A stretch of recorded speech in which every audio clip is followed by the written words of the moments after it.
ये लोग तो उसी संपत्ति को लूट खसोट का आधार बना रहे थे। आजम खान की मुश्किलें कम होने का नाम नहीं ले रही। रामपुर जेल में सजा काट रहे आजम खान से जुड़े मौलाना मोहम्मद अली जौहर ट्रस्ट पर अब प्रवर्तन निदेशालय यानी ईडी ने शिकंजा कस दिया है। रामपुर, सहारनपुर और दिल्ली में करीब 10 ठिकानों पर छापेमारी की गई है।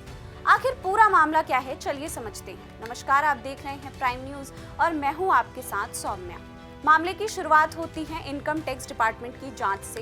2023 में इनकम टैक्स डिपार्टमेंट ने आजम खान से जुड़े ठिकानों पर छापेमारी की थी। इसी जांच के आधार पर विभाग ने केंद्रीय लोक निर्माण विभाग यानी CPWD से जौहर यूनिवर्सिटी परिसर की 59 इमारतों का तकनीकी मूल्यांकन कराया। CPWD की रिपोर्ट में सामने आया कि इन इमारतों के निर्माण पर करीब 494 करोड़ रुपए खर्च हुए, जबकि जौहर ट्रस्ट ने अपने खातों में सिर्फ 46 करोड़ रुपए खर्च होने का हिसाब दिखाया था।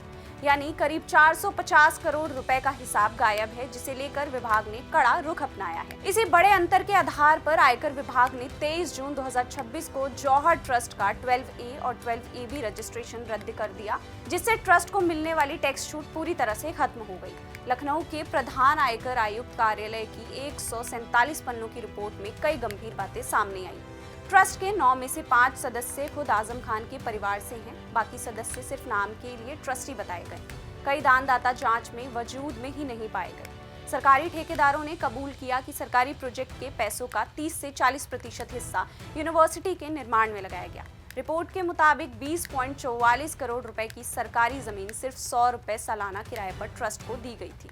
रजिस्ट्रेशन रद्द होने के बाद अब ट्रस्ट पर बकाया टैक्स, ब्याज और जुर्माने की वसूली की प्रक्रिया भी शुरू हो सकती है। आयकर विभाग की इस कार्रवाई के बाद ईडी के लिए भी जांच का रास्ता खुल गया है। ईडी के लखनऊ जोनल कार्यालय ने मनी लॉन्ड्रिंग रोकथाम कानून यानी PMLA की धारा 17 के तहत रामपुर, सहारनपुर और दिल्ली में एक साथ करीब 10 ठिकानों पर तलाशी अभियान चलाया। ये कार्रवाई जौहर यूनिवर्सिटी के निर्माण में कथित तौर पर काले धन के इस्तेमाल से जुड़े मामले में की जा रही है। छापेमारी में ट्रस्ट और यूनिवर्सिटी से जुड़े परिसर भी शामिल हैं।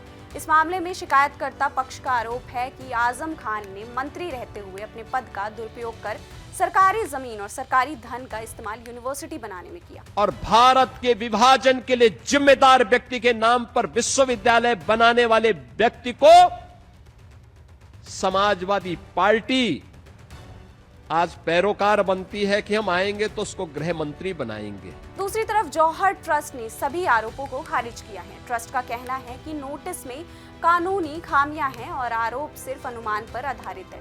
ट्रस्ट के मुताबिक कई जरूरी दस्तावेज पहले ही पुलिस कार्रवाई में जब्त हो चुके थे, इसलिए वो सभी कागजात जमा नहीं कर पाए। कमिश्नर साहब को कि यूनिवर्सिटी में कई बार रेड हुई है और रिकॉर्ड हमारे पास अवेलेबल नहीं है और आपके यहाँ अवेलेबल है, वो वेरीफाइड है।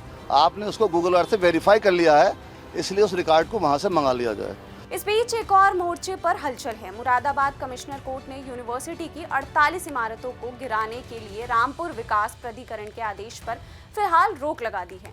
मामले की अगली सुनवाई 25 अगस्त को होनी है। यानी आजम खान के लिए कानूनी मुश्किलें अब एक के बाद एक बढ़ती जा रही हैं। इस मामले में आगे क्या होता है, हम आपको हर अपडेट के साथ जोड़े रखेंगे। तब तक के लिए देखते रहें प्राइम न्यूज।